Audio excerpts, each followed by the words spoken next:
Nga sangkay ako ngay anhiliwin Carquiba an iyo commentator yan na hininauyag nira Winifredo Carquiba III versus Francis Mark Misha kunhain ini nauyag nakuha naton ikatulo na series san pauyag na run Alex Ariza Dagandan online chess tournament. So dinhi pwede kumbaga round 2 ni natabo pwede dinhi kung magdaog hi Winifredo Carquiba dakon iya chances na maging Grand Slam. Kumbaga ikatulo na champion na niya sinisiring na online chess tournament. So white mo ni Winifredo Carquiba III kunhain as usual D4 an iya tira kun white iya. So din ni Francis Mark nag-move in D5 kunhain pwede mautro an ira uyag haton series 1 nira kunhain aman Queen's Gambit decline. Pero din hitumira himarkin C6 sa iya move 2. Kunhain iniya amin an tinatawag na slab defense. An idea is gidipinsaan niya an iya D5 tapos may dapan niya open diagonal para iya bishop C8 kay kasagaran kung for example dinhi ang tira is Queen's Gambit decline. Ang problema nga ni is ang bishop waraya diagonal dayon diya ma-activate. So niyan kakaibahan C6 is may diagonal and bishop tapos suporta pa diha D5. So dinhi knight C3 alternative move hini na opening lamang god kay ang main line hini dinhi is knight F3. Kumbaga proben naman na makakagawas ni niya bishop nga dinhi diagonal. It's either bumutan nga ni bishop or dinhi F5. Kumbaga ito na idea nga dida or bishop F5 kung may F5 may kumbaga pwede atakihon niya knight kung G4 pwede H3. So dito na idea kumbaga gia-attack dayon ang bishop han black ngan for example after knight C3 dinhi dire na gud basta-basta makaka bishop move nga nian and for example bishop F5 dire niya maka bishop F5 kay pwede i-capture.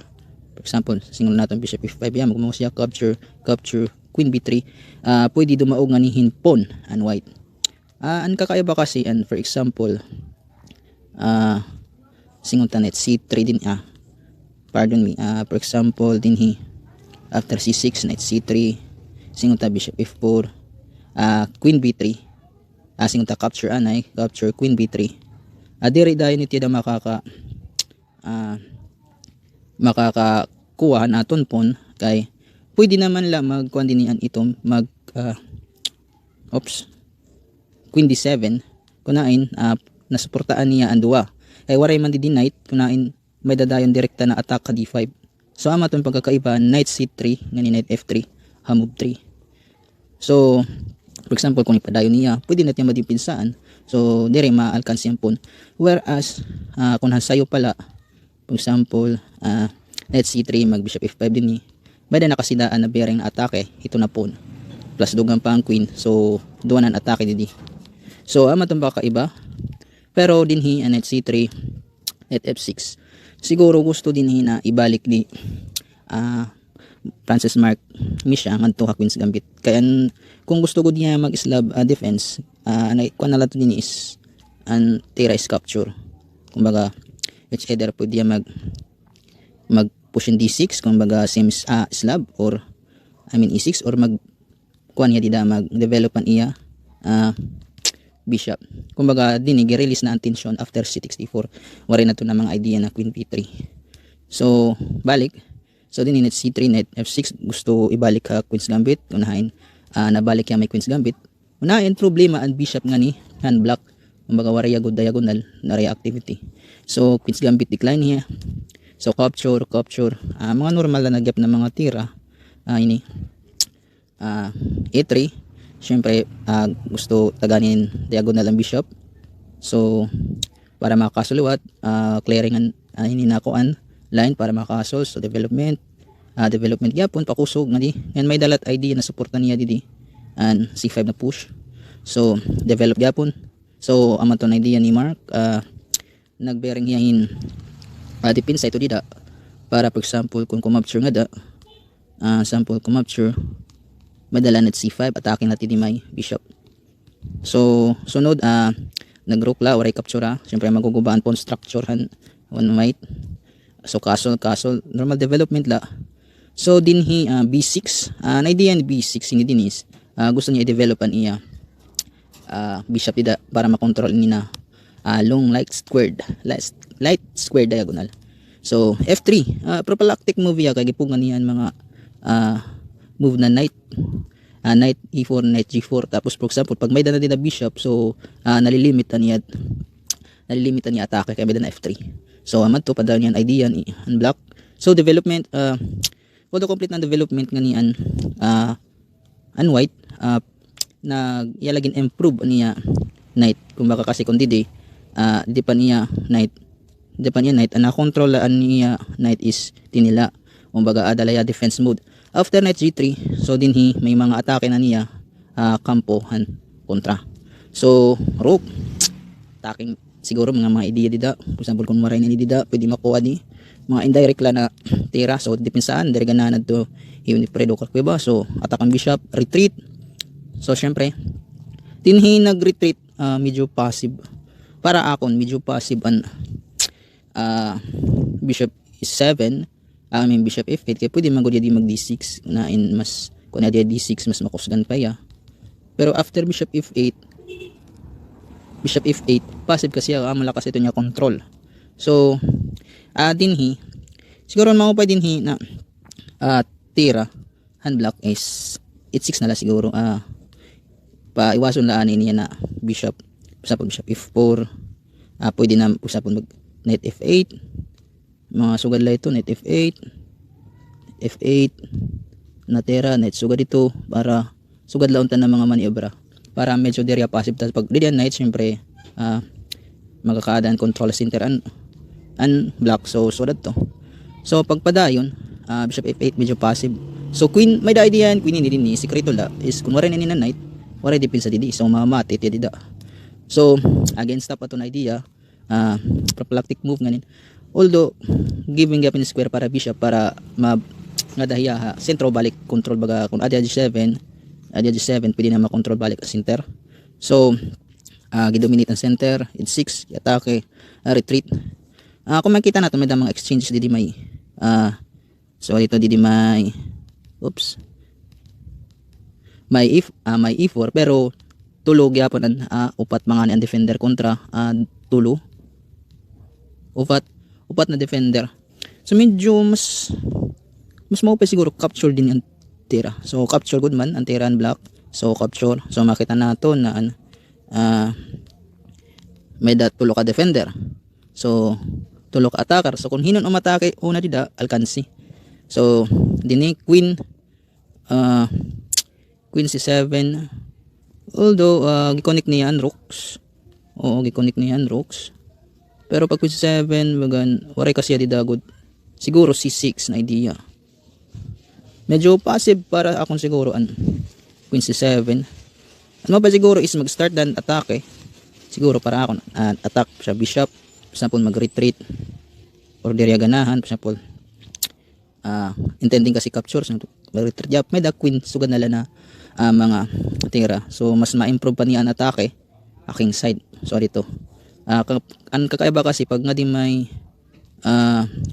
queen c7 medyo very good sugad ka-aggressive ang block, whereas kung didiya pilion niya an knight g5 knight g4 na idea tas queen f6 na mga moves.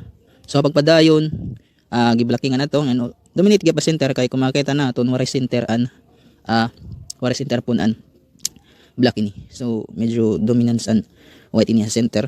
So gi-attack ang knight. So knight g4 pada na atake bishop. Tapos dinhi na blunder dinhi an white. Although direkta na pag-capture. Direkta na pag-capture kay may threat mate. And then is after knight h5 natumbungkan ni kumbaga sakto na tira ni Francis Mark Misha and knight d takes e5. So naka gain hiya pawn kasi dire kasi pwede din direkta onan white na capture nito kay may da queen takes E5, tapos sampon may atake didi. May threat didi atake. Tapos may threat lot nga didi check. So makakuha po nga didi ha H2. So ang tira is knight G3 la. So first mag knight G3. After knight takes knight G3, win a piece. Kumbaga daog ang pyesa untangan ni Francis Mark Misha. So winning na unta ang black. So pero after hito dida, syempre wala to kauna kay syempre madawag ang pyesa. So gi-attack na lahan white adin knight. So din ri although pwede lahat niya dumirektan lang kumapture di daw gyapiyahin. Pwede mag-direct capture daw gyapiyan pon. Pero okay gyapad yan knight d3 kay an idea is may niya fork. Winning gyapon, winning. So din in capture para makalamang, tapos din gin capture ang black. Kumbaga makita naton na lamang himpon an white, an black, tapos may dapan niya knight post din kumbaga makusog yun at tira.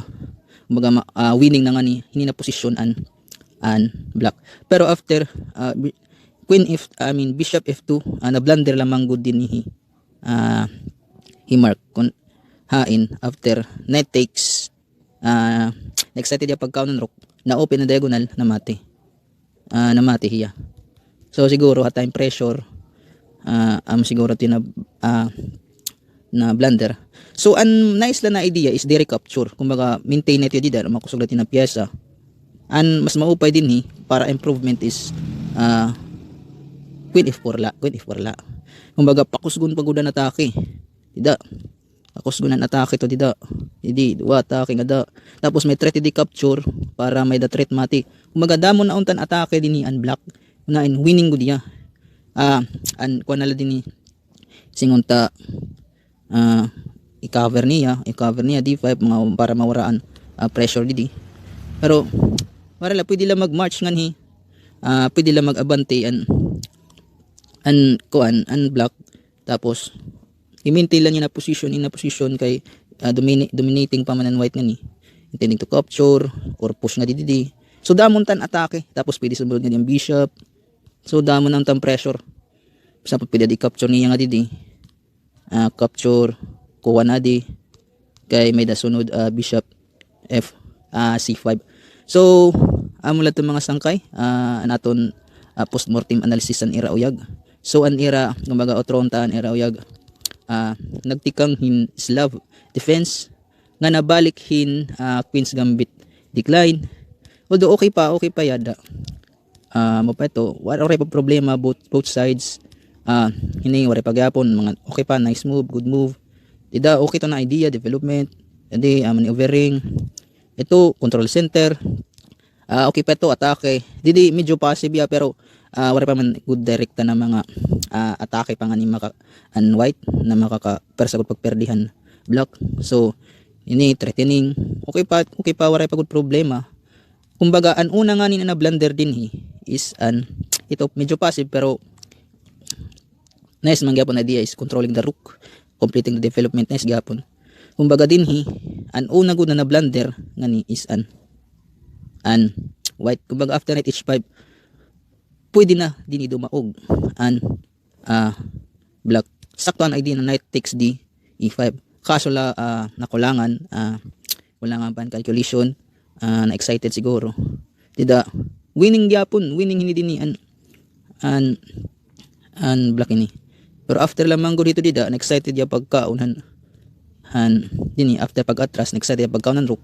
Nakalimtan niya an quantity, an threat na may damat mate in 1. After knight takes e1, queen h7 checkmate. So dini giheld na champion Winifredo Carcuiba ikatulo na series sa Ran Alex Ariza Dagandan. So amo na tudda mga salamat.